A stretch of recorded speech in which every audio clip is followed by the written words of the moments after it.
Bonsoir à tous. Édition consacrée à la Birmanie après les élections législatives du 8 novembre. C'est la Ligue nationale pour la démocratie, le parti d'Aung San Suu Kyi, qui a largement remporté ce scrutin. Mais des centaines de milliers de Birmans ont été privés de vote, notamment dans l'Arakan, toujours en proie à un conflit armé. Des élections également intervenues sur fond d'épidémie de Covid-19. On fait le point dans un instant avec notre invitée Sophie Brondel, coordinatrice d'Info Birmanie. Mais on commence par quelques repères. La Birmanie est un pays d'Asie du Sud-Est. Elle est bordée par le Bangladesh, l'Inde, la Chine, le Laos et la Thaïlande. Elle compte environ 53 millions d'habitants. Sur le plan religieux, le bouddhisme est majoritaire, autour de 88%. Les chrétiens représentent environ 6% de la population, dont 1% de catholiques, l'islam 4,3%, l'animisme 0,8% et l'hindouisme 0,5%. Alors en 2011, après 50 ans de junte militaire, la Birmanie a vécu des changements politiques inattendus.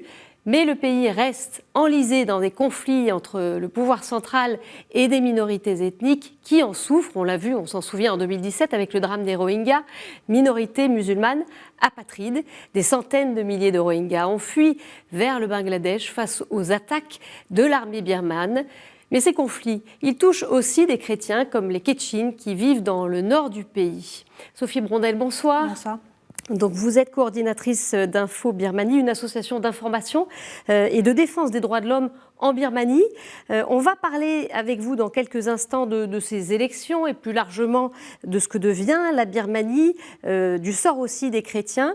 Mais on retrouve tout de suite depuis Rangoon Ludivine Roux, journaliste indépendante. Bonsoir. Bonsoir. Alors, dites-nous un petit peu, vous avez suivi les élections de dimanche. Dans quel climat se sont-elles déroulées ? Alors effectivement, dimanche a eu lieu le vote pour élire le parti qui aura la majorité au Parlement national et qui choisira donc le prochain président du pays. Le vote s'est déroulé dans une ambiance plutôt calme liée au confinement qui est toujours en place à Rangoon et aux mesures contre le Covid-19 dans tous les bureaux de vote. L'entrée était très ritualisée avec désinfection des mains, prise de température, le port du masque obligatoire et la distanciation physique. La fraude restait une inquiétude assez abstraite. Globalement, les personnes que j'ai pu interviewer avaient confiance envers le système. Plusieurs m'ont dit que c'était leur devoir de voter, ce qui se reflète dans le très haut taux de participation cette année. Les rues étaient très calmes aussi par rapport aux semaines précédentes, puisque dès la veille des élections, les Birmans, qu'ils soient partis politiques ou électeurs, n'ont plus le droit de mener campagne ou de montrer le moindre signe d'appartenance à un parti. Par contre, le soir même, les partisans de la Ligue nationale pour la démocratie célébraient déjà leur victoire devant le quartier général du parti à Rangoon, alors que les résultats ne sont sortis qu'aujourd'hui, malgré l'interdiction de se rassembler à cause du Covid-19. Donc, ça faisait des mois, comme vous l'avez dit, qu'on savait que la LND allait gagner. Personne ne s'attendait à une surprise. Alors, personne ne s'y attendait, mais comment expliquer cette forte popularité de ce parti ? Que vous ont dit un petit peu les Birmans que vous avez vus ? Alors, de ce que j'ai compris, Aung San Suu Kyi reste le symbole de l'opposition face à l'armée dans un pays où la majorité des habitants a connu des années de dictature. Elle a passé 15 ans assignée à résidence à cause de son engagement politique, elle est vraiment devenue une icône. Donc même si une petite partie de la population désapprouve son bilan sur ces 5 dernières années, la plupart le justifient en répondant que 5 ans c'est très court pour mettre en place de réels changements et qu'il faudrait lui donner une autre chance. Beaucoup d'électeurs m'ont dit que même s'ils ne comprenaient rien à la politique, ils voteraient pour Aung San Suu Kyi, celle qu'ils surnomment Mother Suu, donc Mère Suu. Et il y a aussi le fait qu'elle appartienne à l'ethnie Bamar, qui représente 75% de la population. Et en Birmanie, l'identité ethnique étant importante, cette population représente un soutien quasiment indéfectible. Quelles sont les attentes des Birmans avec ces nouvelles élections ? Alors, parmi les personnes, l'éducation et la santé sont les 2 thèmes qui comptent le plus pour les électeurs que j'ai pu rencontrer. Et ce sont 2 points mis en avant dans le programme de la LND. Le fait que le parti l'ait remporté aussi largement, ça montre que les Birmans veulent de la continuité. Ils comptent sur Aung San Suu Kyi pour rester cette figure de l'opposition face à une armée qui est très présente dans le gouvernement et dans l'économie. Ces idéaux de liberté et de démocratie parlent toujours aux Birmans, même si on ne peut pas dire que le pays est une vraie démocratie aujourd'hui. Ce qu'on constate aussi beaucoup, c'est que les minorités ethniques veulent avoir plus d'autonomie et de droits et elles s'impatientent. On entend beaucoup les partis politiques ethniques se plaindre du fait que les ethnies minoritaires n'ont pas les mêmes droits que l'ethnie Bamar. que ce soit dans le domaine de l'éducation, du partage de la culture ou la transmission de la langue, par exemple. Ces minorités ont fait confiance à la LND en 2015 pour les écouter et faire avancer les choses, et aujourd'hui, elles sont déçues. Les partis politiques et les armées ethniques sont devenus plus virulents ces dernières années, et alors les Birmans sont unanimes, ils veulent la paix, mais le processus n'avance pas aussi vite. Merci beaucoup. Sophie Brondel, on l'évoquait, il y a donc les minorités, il y a question du droit de vote et certaines régions qui n'ont pas pu organiser d'élections, notamment dans l'Arakan. Dites-nous, est-ce que c'était une situation qui a inquiété les Birmans ? Qu'est-ce qu'on vous a dit, vous, de votre côté ? Effectivement, la commission électorale a, sur le tard, à la mi-octobre, publié une liste de cantons qui seraient privés d'élections, alors principalement dans les zones de minorités ethniques. La moitié des cantons de l'État d'Arakan, qui est en proie à des conflits, a été privée d'élections. Et donc, ça concerne plus de 1 500 000 électeurs issus de minorités ethniques. C'est une décision qui a été critiquée, alors même si, bien sûr, on reconnaît qu'il y a des situations de conflit et de combat dans certaines régions qui empêchaient le scrutin, mais c'est aussi le mode de décision finalement, puisqu'il n'y a pas eu de concertation, il n'y a pas eu de présentation non plus d'alternatives, et donc ça a été mal perçu dans un contexte où les minorités ethniques restent globalement discriminées et ou persécutées, et donc effectivement c'est un sujet encore de préoccupation aujourd'hui, puisque maintenant on parle d'organiser des élections partielles au lendemain du scrutin, dès que ce sera possible. Ça reste un enjeu fort, puisque beaucoup de Birmans ont été privés d'élections. Il y a aussi les Rohingyas qui sont privés d'élections puisque non citoyens. Et donc c'était aussi... De ce point de vue-là, on peut dire que ça pourrait être logique et acceptable. C'était une des recommandations quand même des experts de l'ONU et de la société civile qui défend les Rohingyas d'avancer sur ce dossier dans le contexte de ces élections. Et bien sûr, c'est tout le contraire qui s'est produit, puisque les Rohingyas ne sont pas à l'agenda politique et encore moins en période électorale. Mais du coup, il y a aussi donc, les Rohingyas qui étaient privés d'élections et aussi, je voulais le signaler, aussi les migrants de l'étranger, en fait, parce que parmi eux, beaucoup de minorités, notamment en Thaïlande. Et là, cette année, en fait, on a vu qu'il y a 39 000 Birmans de l'étranger en Thaïlande qui se sont inscrits pour voter sur des millions de Birmans qui vivent en Thaïlande. Donc, c'est aussi une population, en fait, qui, de fait, ne votera pas, à la fois par manque d'informations et aussi parce que les démarches sont très compliquées. Mais du coup, au final, on voit que ça concerne quand même ce droit de vote qui est dénié, ça concerne beaucoup de personnes en Birmanie. C'est aussi l'échec des partis ethniques. Oui, alors un échec relatif, mais certain par rapport à ce qui était attendu, puisque c'est vrai si la LND était majoritairement annoncée comme allant gagner ces élections, ça on n'en doutait pas. Mais par contre, on pensait que pour ce scrutin, il y aurait plus de place pour les partis des partis d'opposition et notamment des partis ethniques par rapport aux déceptions des minorités dans un contexte où le processus de paix est au point mort et un contexte où les conflits continuent. Et donc, effectivement, les partis politiques ethniques n'ont pas percé lors de ces élections. Il faut dire aussi que finalement, on peut constater qu'il n'y a pas d'opposition politique, si ce n'est que l'armée et son parti affilié, mais qui lui a aussi perdu lors de ces élections. Mais finalement, c'est un duel LND-armée qui continue en Birmanie aujourd'hui. Et l'armée qui, à ce jour, ne reconnaît pas ces résultats, c'est bien ça ? Alors, c'est le parti, l'USDP, qui est le parti allié à l'armée, qui a annoncé ne pas reconnaître ces résultats et qui a appelé à la tenue de nouvelles élections avec le soutien de l'armée. Donc c'est vrai que ce sont des prises de position qui nous inquiètent. Elles sont toutes récentes, donc on ne sait pas ce qui va se passer. Mais ce qui est clair, c'est que juste avant les élections, à quelques jours du scrutin, le commandant en chef de l'armée lui-même avait remis en cause la commission électorale, son indépendance et pointé du doigt la responsabilité du gouvernement et quelque part menacé de ne pas reconnaître le scrutin. Donc effectivement, ça nous inquiète. On pense que ça a pu jouer, certains de nos contacts pensent que ces appels de l'armée à quelques jours des élections ont pu jouer pour mobiliser encore davantage les Birmans pour voter en faveur de la LND. Mais toujours est-il qu'au lendemain du scrutin, dans le contexte birman, voir ce parti proche de l'armée tenir de tels propos, c'est quand même inquiétant. Est-ce que finalement, la Birmanie est toujours sur un chemin démocratique ? Eh bien, ce chemin démocratique, il est à l'arrêt depuis plusieurs années. Ce sont les experts de l'ONU qui le disent depuis 2017-2018, ou en tout cas, il est en berne. Et là, à l'approche des élections, en fait, il y a eu beaucoup d'inquiétudes en fait, de la part des ONG, mais aussi des experts de l'ONU sur la Birmanie, le rapporteur spécial sur la Birmanie, qui parlait d'un processus en déclin. Et c'est vrai qu'à l'approche des élections, on a vu la liberté d'expression se restreindre drastiquement, beaucoup d'atteintes à la liberté d'expression concernant les médias ethniques notamment, des poursuites judiciaires contre des manifestants, des défenseurs des droits de l'homme, et puis aussi donc du coup un espace qui se restreint, pas de pluralisme du tout des médias à l'approche des élections, et des cas de censure aussi de la commission électorale vis-à-vis de certains partis ethniques, des éléments de discours de leur programme qui ne pouvaient pas passer sur les médias d'État, et donc tout ça, ce sont des mauvais indicateurs en fait, même si bien sûr là les élections ont eu lieu de façon assez paisible avec une participation massive, on parle de près de 70% de participation,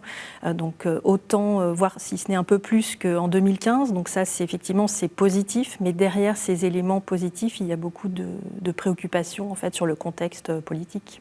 Alors, on parlait de cette victoire d'Aung San Suu Kyi, qui est conseillère d'État depuis plusieurs années en Birmanie. Nous, on sait qu'elle est perçue comme finalement comme étant passive par rapport à ce qui s'est passé pour les Rohingyas. Donc il y a beaucoup de critiques qui émanent côté occidental.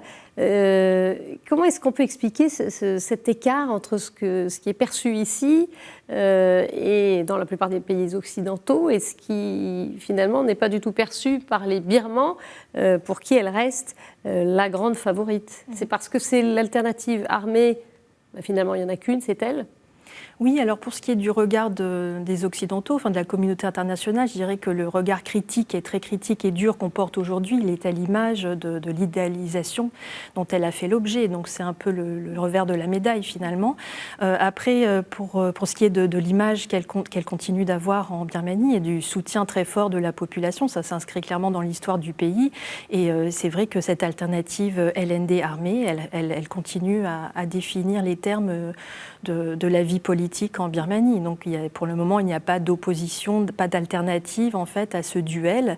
Et c'est ça, oui, qui explique aussi ce soutien, aussi sur fond d'un nationalisme bamar bouddhiste que la LND et Aung San Suu Kyi incarnent, défendre la majorité bamar du pays, quelque part, oui, au détriment certainement des minorités.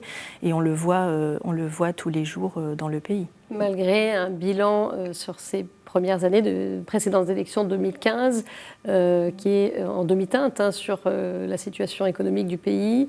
Voilà, qu'est-ce qu'on peut dire sur ces premières années en fait ? Sur ces premières années, ça a été vraiment la mise en route aussi d'une nouvelle administration et donc tout était nouveau.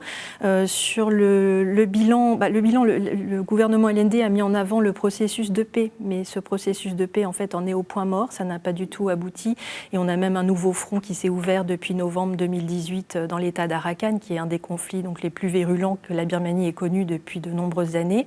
Donc là, on en est à un échec qui est lié en partie aussi à la poursuite de la politique de l'armée qui réprime et qui viole les droits de l'homme dans ces zones-là. Donc ça, c'est une constante. Et en termes économiques, en fait, c'est vrai qu'on considère que la réforme économique, c'est un peu le parent pauvre du gouvernement LND. La situation s'est peut-être améliorée en termes il y a eu des réformes législatives pour mettre en conformité certaines lois sur le plan économique. Il y a eu peut-être l'amélioration, oui, des conditions de vie pour une partie de la population, mais on voit quand même que sur le plan économique, il reste beaucoup à faire et que c'est un des points d'ailleurs sur lesquels les Birmans, quand ce n'est pas directement en lien avec la situation des minorités ou les droits de l'homme, qui finalement n'interpelle qu'une minorité de la population, l'aspect économique évidemment revient beaucoup comme préoccupation. Alors on va parler justement de la situation des minorités ethniques et de cette question de la paix. La constitution de Birmanie reconnaît 135 ethnies. Certaines sont touchées depuis des décennies par des conflits avec le pouvoir central. La paix qui reste le défi numéro 1 pour l'avenir du pays. Alors à quelles conditions est-elle possible ? Nous avons posé la question au cardinal Charles Baud, archevêque de Rangoon, voix forte du pays. if they don't get the guarantee of equal the just sharing of natural resources and the government in the position, I think that will be very difficult. So my big concern is reconciliation.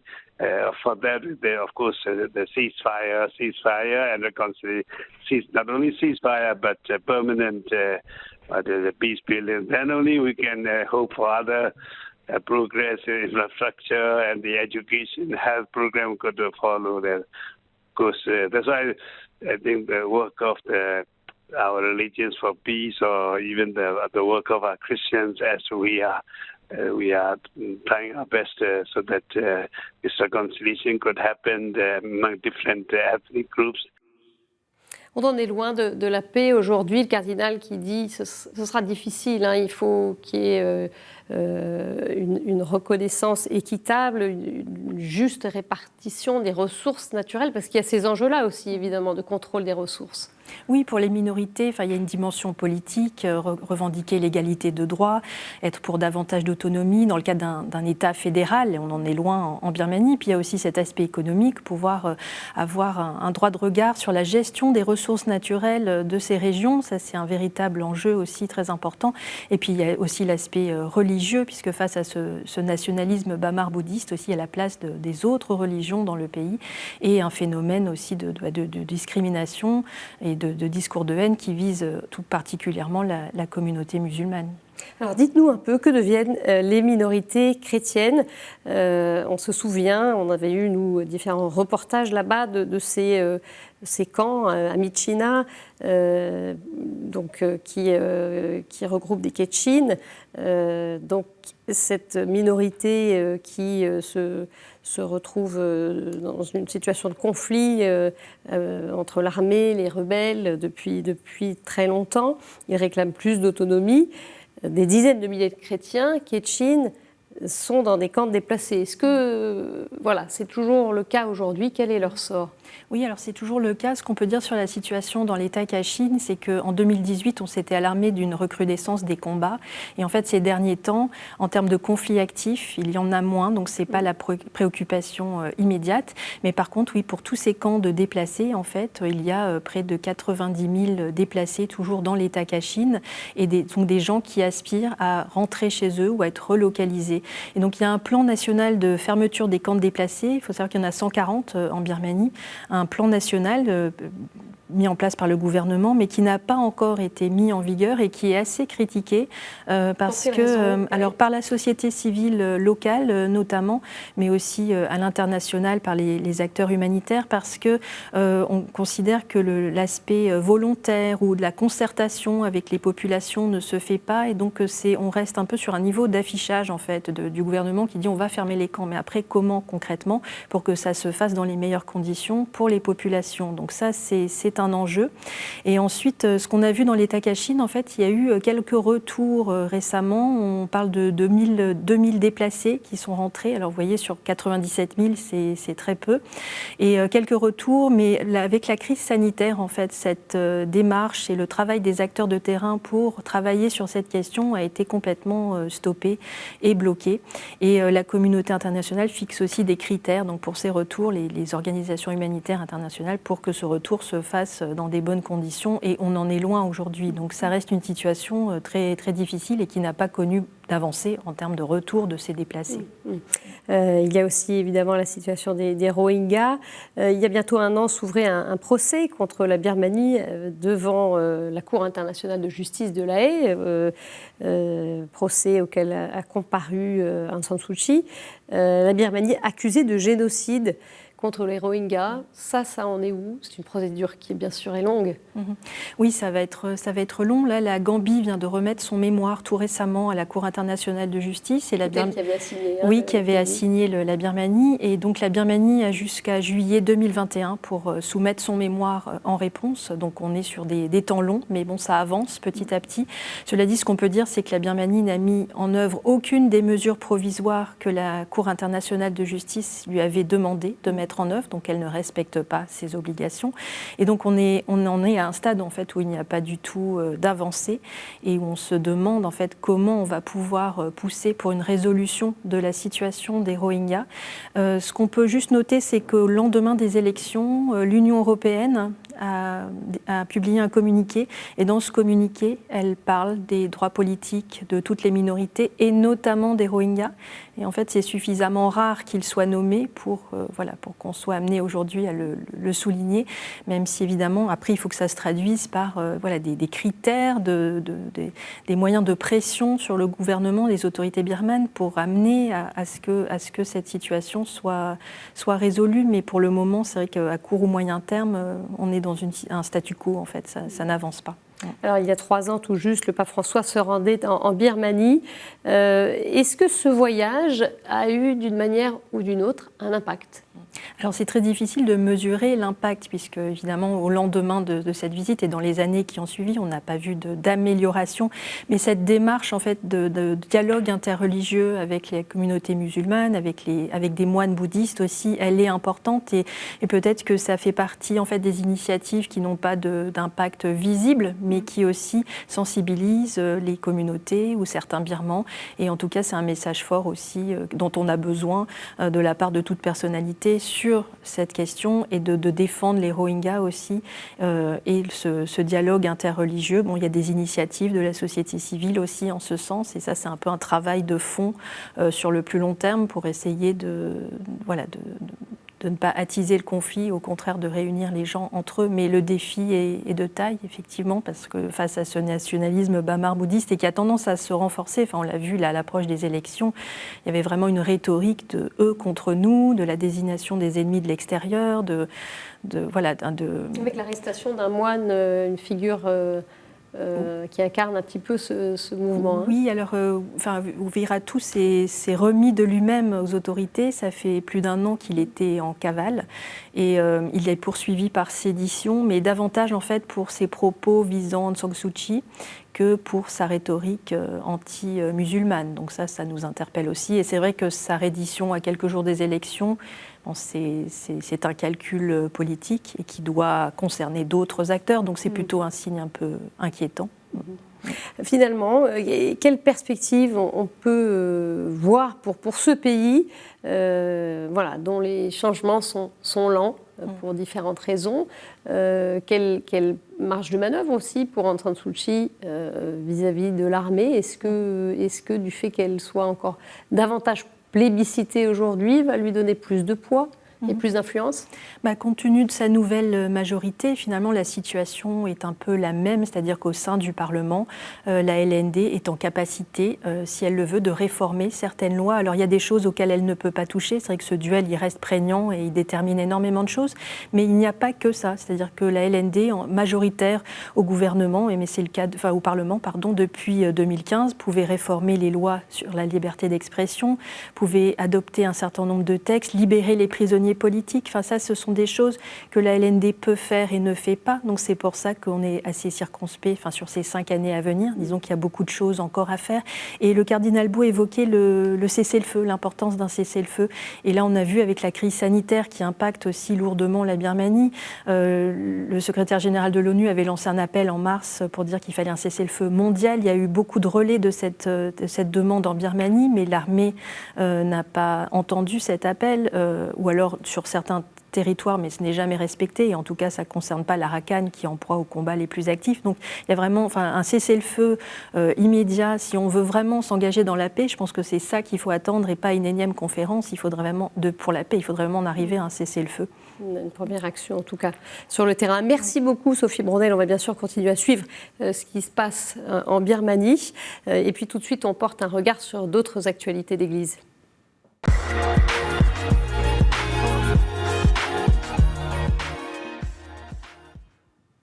Et l'on revient sur la tempête tropicale Eta qui a touché en fin de semaine dernière l'Amérique centrale. Dimanche, après la prière de l'Angélus, le pape a prié pour les populations éprouvées. Eta a balayé le Honduras, le Nicaragua, le Belize, une partie du Mexique et Cuba. Mais c'est le Guatemala qui a été le plus touché, avec plus de 200 morts ou disparus. L'église locale est mobilisée, mais les conditions d'accès aux victimes sont difficiles. On écoute le témoignage du père Jean-Pierre Henry, curé de la cathédrale de Puerto Barrios, située au nord du Guatemala, région qui a été particulièrement touchée. Nous avons eu la semaine dernière 4 jours de pluie torrentielle. Pas beaucoup de vent, mais des pluies très fortes qui ont inondé tout le pays et principalement le nord du Guatemala, où les fleuves ont débordé. C'est une situation dramatique parce que les eaux ont tout recouvert, des maisons qui s'écroulent, des ponts détruits et beaucoup de gens complètement isolés qu'on ne peut pas rejoindre parce que envahis par les eaux. On cherche des hélicoptères, mais ici c'est très difficile. Et on essaye de sauver le plus possible. Il y a beaucoup de solidarité et l'Église en particulier essaye d'organiser les secours et de coordonner ce qui est possible. Et les gens manifestent beaucoup de générosité, mais les moyens sont très très réduits et toutes les bonnes volontés sont utilisées. Bien sûr, on essaye d'organiser ça au mieux, mais les besoins sont immenses. En Arménie, les responsables des églises appellent au calme et à l'unité face aux manifestations de colère dans les rues d'Erevan, capitale arménienne, après l'accord de cessez-le-feu signé le 9 novembre pour mettre fin aux affrontements armés dans le Haut-Karabakh. Karekin II, catholicos de tous les Arméniens que vous voyez sur ces images, a dès le lendemain lancé dans cette vidéo un appel au calme, à la sagesse et à l'unité de la nation arménienne. Appel également à l'unité de Monseigneur Raphaël François Minassian, archevêque pour les Arméniens catholiques d'Europe orientale, toujours hospitalisé après avoir été infecté par le coronavirus. Et puis j'ajoute que les évêques de France, réunis la semaine dernière par visioconférence en assemblée plénière, avaient exprimé leur profonde solidarité avec les habitants du Haut-Karabakh et demandé aux paroisses et aux communautés de leur diocèse de prier pour une paix stable dans la région. On reviendra sur la situation arménienne dans notre édition la semaine prochaine. Voilà, c'est la fin de cette émission. Merci de l'avoir suivie. Vous pouvez la revoir sur notre site qui s'affiche sur vos écrans, également sur nos réseaux sociaux. Je vous souhaite une très belle semaine. On se retrouve jeudi. Au revoir.